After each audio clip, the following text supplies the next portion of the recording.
Happy Friday, everyone. Welcome back to the Gathering Movement Talk Show. We are here today with Jeannie Moravits Smith. Welcome, Jeannie. Oh, thank you, Bridget, for having me. Happy Friday! Woohoo!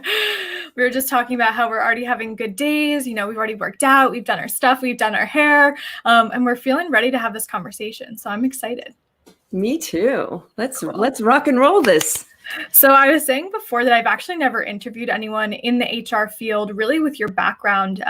The Gathering Movement is all about highlighting leaders, highlighting community members, highlighting people that are here to empower us all. And I did do some research about you, which is funny because I typically don't. It really aligns with your work in the world. And I'd love for us to start off with how your work empowers us all to be a leader. Great. Well, thanks. I'm flattered that you actually did research on me.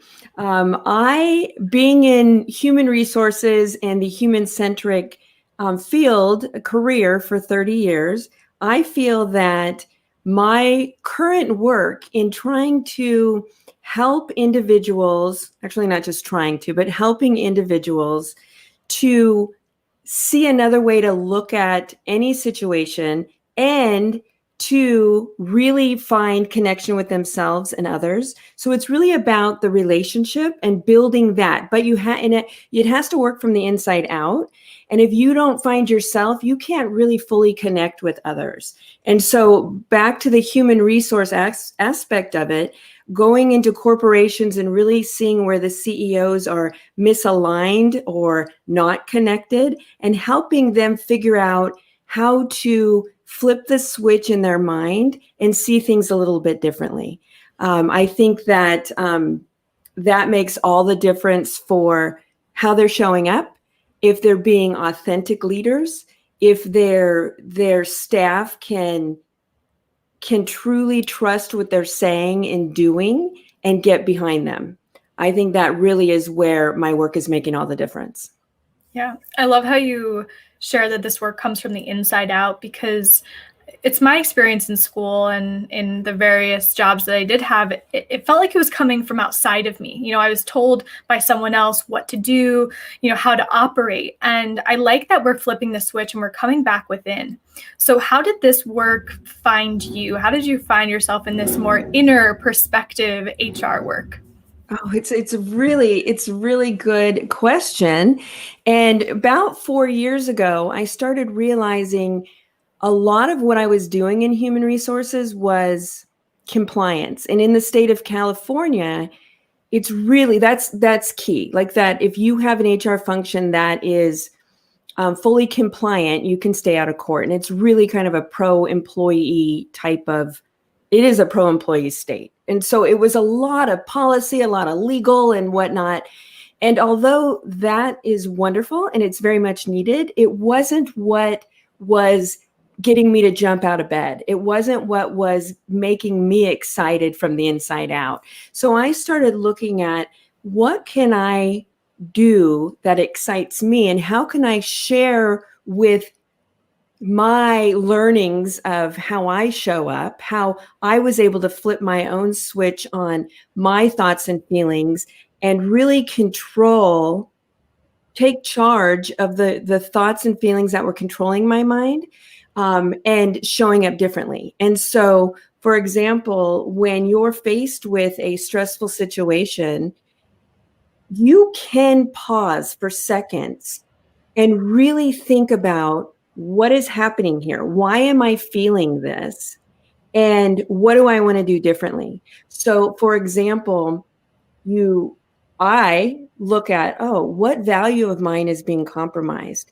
And now I can figure out how I want to respond versus react. Because as we know, you can't take back how you made somebody feel or how whatever you said left that person feeling. You can't take that back.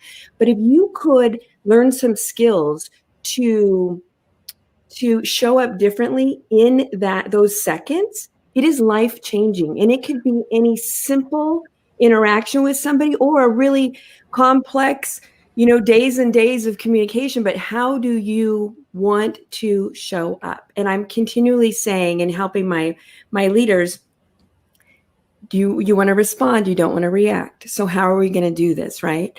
And most recently, well, I was going to say last month, but it's already 2 months ago, in February of this year, 2021, my mom passed away. And during the process of her completely aging out, I realized how, and it's been a work in progress, but this was just confirming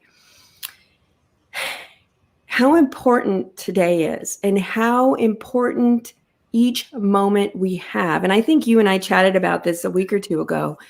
Nobody is promised tomorrow. So how are you going to show up today? So I thought, I've lived a pretty good life. I'm pretty present. I do stop and smell the roses often. And could I share that with others? Could I share that where others could show up differently today? Think about whatever they're doing. And we all have different type of situations we're in. And some people might look at others and go, really, they're stressing out about that, but that is important to them that moment. So if they had some skills where they could just show up differently, where they could see the glass half full. And I'm pretty fortunate because I want to say and honor my mom in this situation. She taught me so well from the very beginning, glass half full, positive attitude. How do you want to show up? Create that, right? Not everyone had that mother that I had, that role model that I had. And so I feel like I want to share and give that back. And it's been really rewarding. And like you, I love what you're doing, and you're showing up in your what you're true passionate about, and me too. And it makes all the difference. And I want others to feel that. I want them to live happily today and feel they're connected with themselves and others. And so I work with CEOs, leaders of organizations, emerging managers to how are they going to show up for their staff? But more importantly, how are they going to show up for themselves? That's the inner work. How are you showing up for yourself today? Wow. It just feels so good. And I'm so grateful when I can have conversations like this with people like you, where it is about coming back to ourselves, present moment awareness, glass half full or more than full. Because of course, at any moment in our life, there are lots of things that we can be stressed out about, frustrated, everything. But how are we going to respond and react? Which I love that you're bringing this up. And it's funny because one of my next questions was going to be, how did you learn this? How did you know to have this attitude, this mental belief system? And it sounds like it first came from your mom. So thank you, Mom. Thank you, Mom. We love Mom. Did you have any other teachers or books or guidance along the way that taught you some of these just ingrained beliefs of coming back to yourself first? Oh, so I am a lifelong learner, constantly signing up for things. I keep saying, Jeannie, stop following that shiny object. But the creative side of me, I can't help it. So I'm always learning something. Eckhart Tolle, I remember him, books when I was at a software company 23 years ago. And the CEO was very grounded, and he would bring in a new book every week for his leadership team. And at first I would read, I was young, I was reading those things going, what is this? But I took bits and pieces of everything that I learned and really thought, how can this apply? I mean, there has to be something to it. So there's anyone all across the board from Brené Brown. I love so many different folks out there, of all ages too. And even Oprah, she's one of my favorite people ever. And I hope someday to meet her, because I think she's just amazing. So I'm just a lifelong learner every day. And some people have asked me, because I've been through some pretty challenging experiences in my life. And they say, how do you do it? And I go, well, first of all, I think I'm pretty resilient, but I also take everything that I've learned and I'm in the present moment and I just deal with it. I deal with it, and it goes back to that glass half full.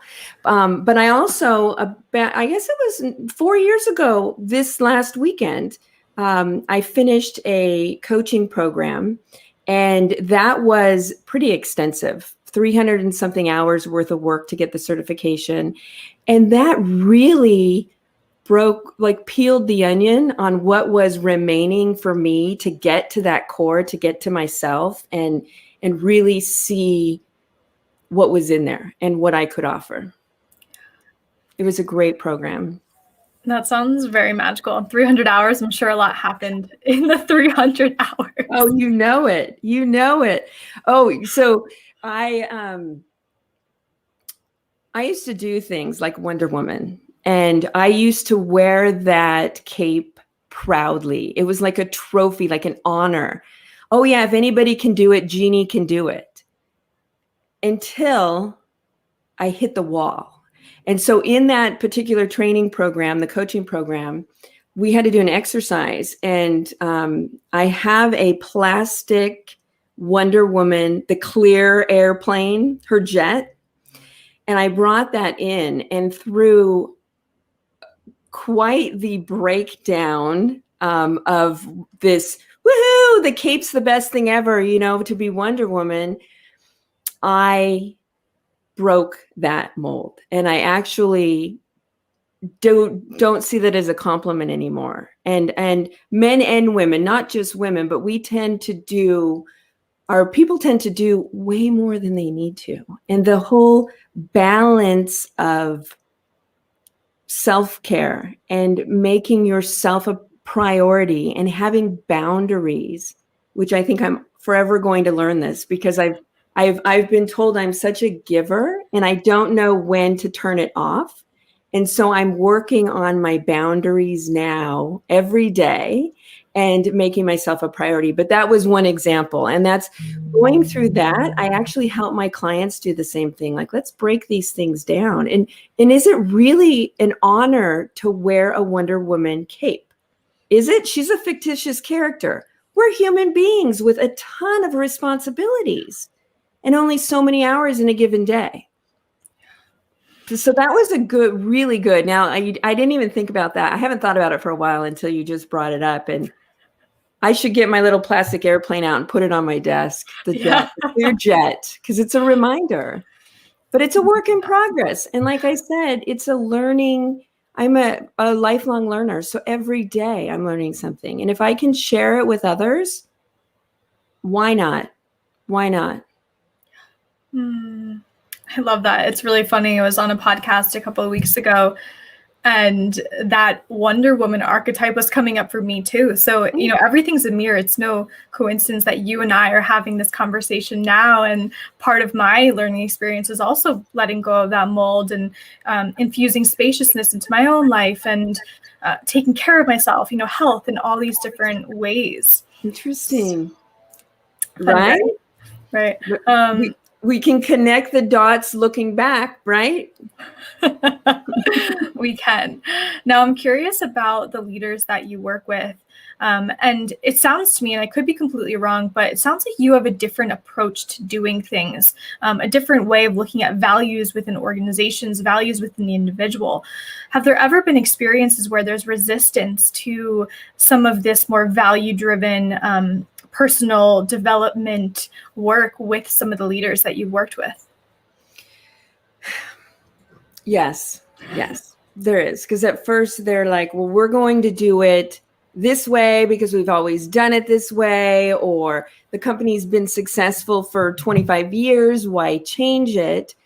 And those folks have been closed-minded but I'm pretty tenacious. I just keep probing down. Like, what if you did this? How would it feel if you saw this performance or this progress?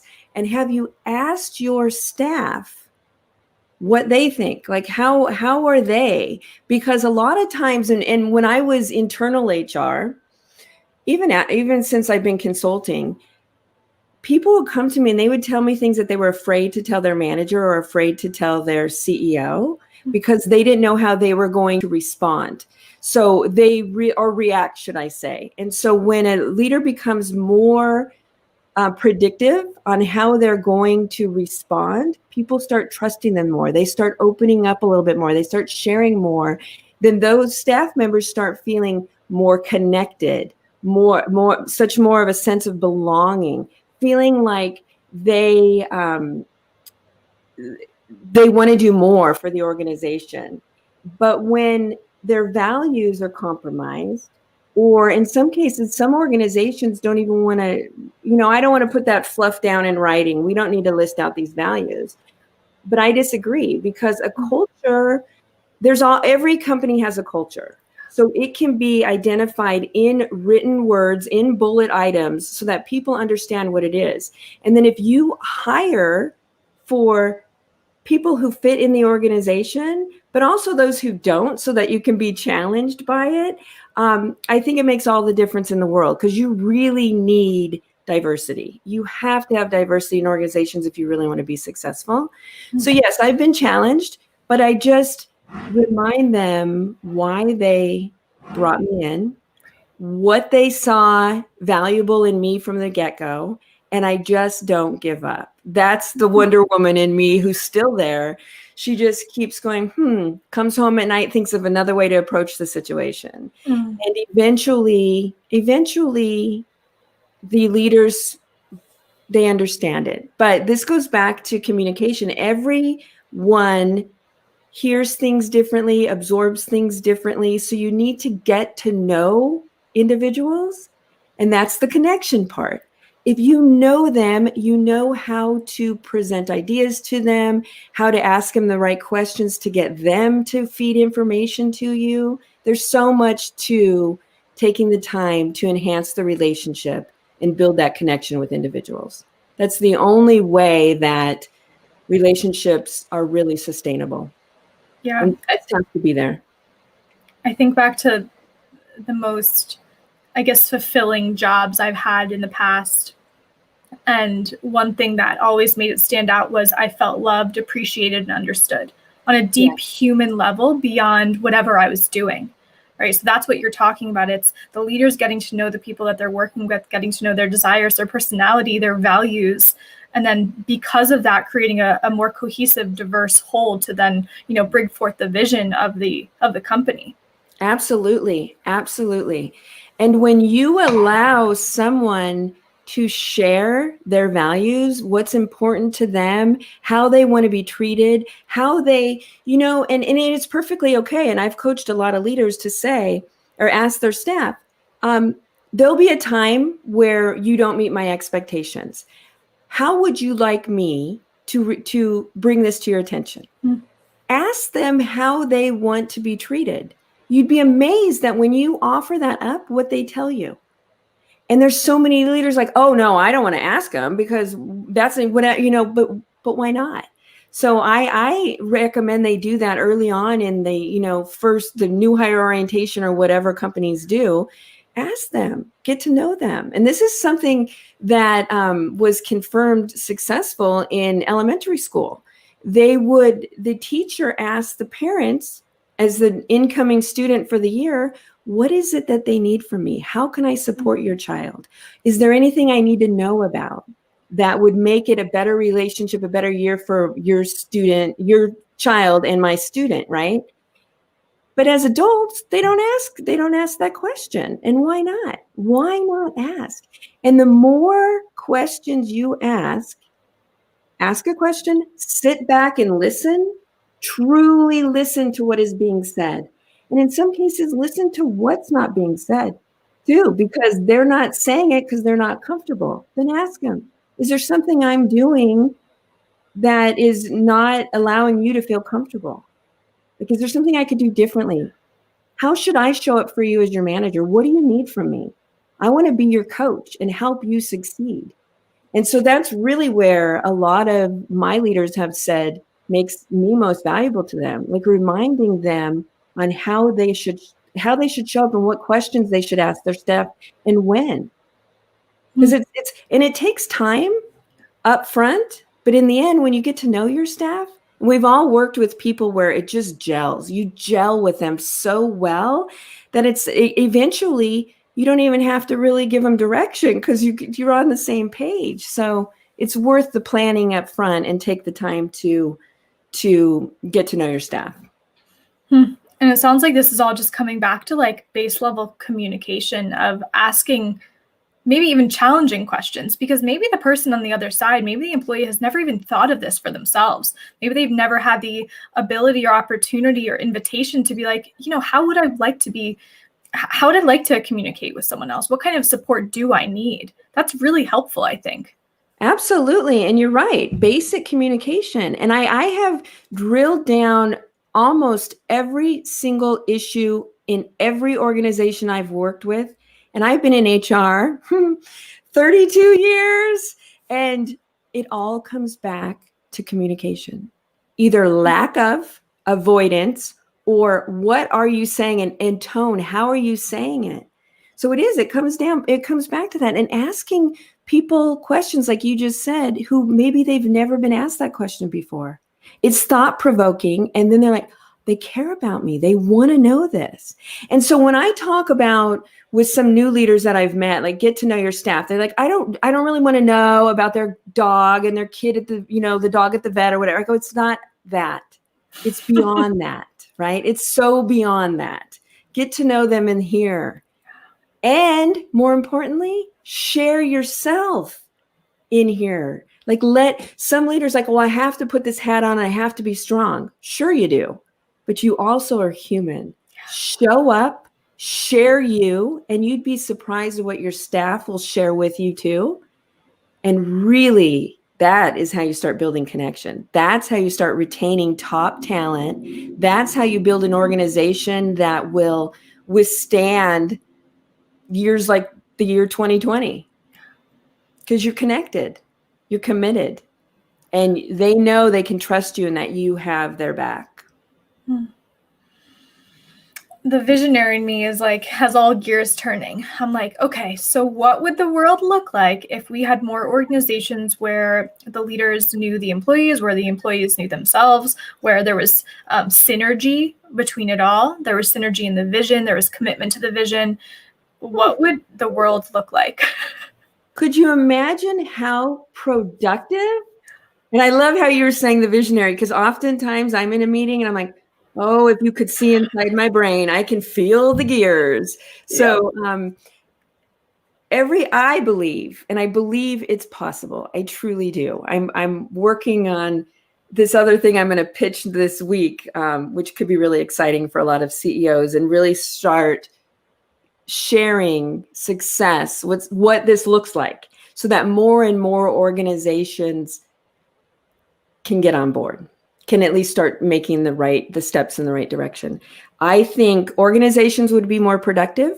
I think there would be less stress from an individual perspective, and just as global. I mean, a lot less stress, a lot less frustration. I think individuals would be able to be doing what they're most passionate about.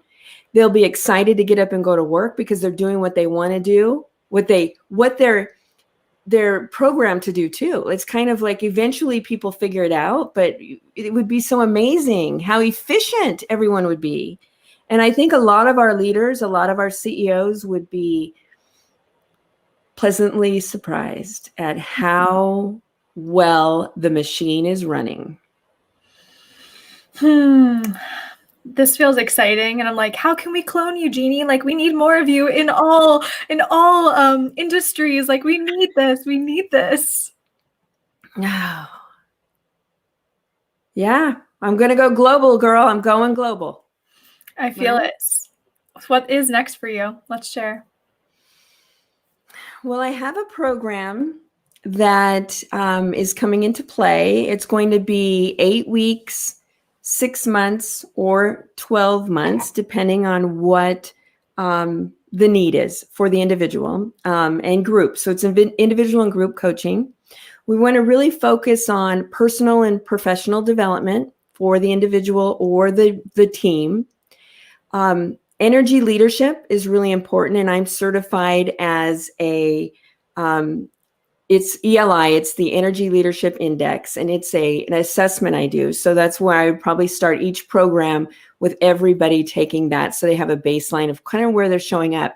And that's a lot of what I was talking about, understanding what's being compromised when you're feeling that stress, being able to identify what it is and quickly flip that switch so that you can respond versus react. And I'm not kidding. I can say that so simply. Life changing. I use the technique all the time. And then allowing leaders to show up 100% authentically. Like, who are you? Why hide behind these masks? And I used to, back when I was, first starting out in corporate, I would go in the parking lot, the underground parking lot, put my work hat on, and then I'd go to work and be all professional in my suit. And then I'd get in my car, rip that thing off, go to happy hour. And then as and I'm so grateful, honestly, Bridget, that there's folks like you now coming up in the world, that I am so honored to know you and watch you grow. I'm so excited, because when I was starting out, you didn't really buck the system. You just did what you were, like, you showed up how you were expected to show up. And it's so nice over the decades that I've been able to show up totally authentic. But I love how the folks that are now entering the work world, they don't expect anything but, and it's like really exciting for me. So showing up authentically, my programs are all human centric. So it's all about this body, this soul, how you're showing up, how you're treating other people, how people are walking away from every interaction that they have with you. And then it can't be done without the emotional intelligence part, like really understanding the mindset and this whole thing where our gears are moving. And so if you go through what I just said, it actually spells out peace. So, and peace is what came to me the week that my mom's soul entered my soul's. So I say this, like, I am walking now with two souls in my soles of my shoes, right? And it's changed. I've changed a lot since February, and I've really realized, and there was a missing piece to this program that I have, and now it spells peace. And it really has to do with the grace, the love, and the peace that I had through that transitional period of my mom fully aging out. Wow. And it's funny, you said there was a missing piece, and I'm just sitting here like internally smiling because you found your piece in a different way, like P.E.A.C.E. Yes. And I have I have like my hair standing up. I got the chills. It feels so right. And it's such a good time for everything. It's so wonderful. I love this. And I'm just so grateful, again, that there's people like you who are coming back to our human nature, are allowing and inviting us to work with this human system, the mind, the emotions, and transforming that into our ability to lead. Yes. Yes. Yes. I do. It's so exciting. I love it. Well, thank you so much, Jeannie. This has been really, I feel very grounded in our conversation. It just feels beautiful. So thank you for bringing your energy. And is there anything else that you want to share with the community in terms of leadership, empowerment, connection with yourself, connection with humans? Oh my gosh. I thank you so much for having me. This has been wonderful. If I could give one piece of advice right now, and I'm just coming up with this, it's okay, folks. Take your mask off. You do not need to wear that work hat, that leadership hat. Be you. Because when you show up authentically, and yes, there'll be people who are like, what? I don't get you. But guess what? Then you're in the wrong place. And I worked for organizations like that, where I was VP of HR. And you know what? I just wasn't going to comply with those rules and regulations. It wasn't me. It was keeping me up at night. I was so stressed out. I was going to have a heart attack in my 30s, right? And I'm like, you know what? This is not how it should be. And I know there's a lot of leaders out there who are having that experience. Oh, I'm here because the money's good. Well, you know what? If you follow your passion and your dreams, the money will come. And I know it's hard to believe, but if you do what you love and you're showing up as you, it will all work out. Do not stay in an organization for a paycheck. It will take your life. And our life is short. Tomorrow is not promised to anyone. So we need to be happy today. And so if there's any leaders out there that I could help in any way, 33 decades in human resources, I know that from the inside out. And now I'm working from the inside out with every leader that wants to come my way. I'm here for you. I love this. And how can people contact you? So you can find my website. It's hr-rx.com. And I have an Instagram is Jeannie Smith 777. And on there is a socio tap that can send you to all my links. And if you're throwing out a phone number, if you want to call my office line, I still have an office line, 858-578-9831. I love it. You're the first one to drop a phone number. You know what? Let's go old school. Yeah. Drop in a phone number, pick up the phone, let's chat. Because if that starts ringing right now, I would love to help you. So many of us, and we did this the other day. We could go on Zoom, and I'm like, you want to go old school and just talk on the phone? Like, let's get the deep conversations back in whatever form you want. And if that's the telephone, let's do it. Yeah. I love a good phone call. So thank you. Oh, thank you. This was so wonderful. I had a lot of fun. Me too. I always have a great time talking to people, and it makes it awesome when we have good stories to share and a mission to share also. Absolutely. I am so proud of you, and I can't wait to see your success. You are amazing. So are you.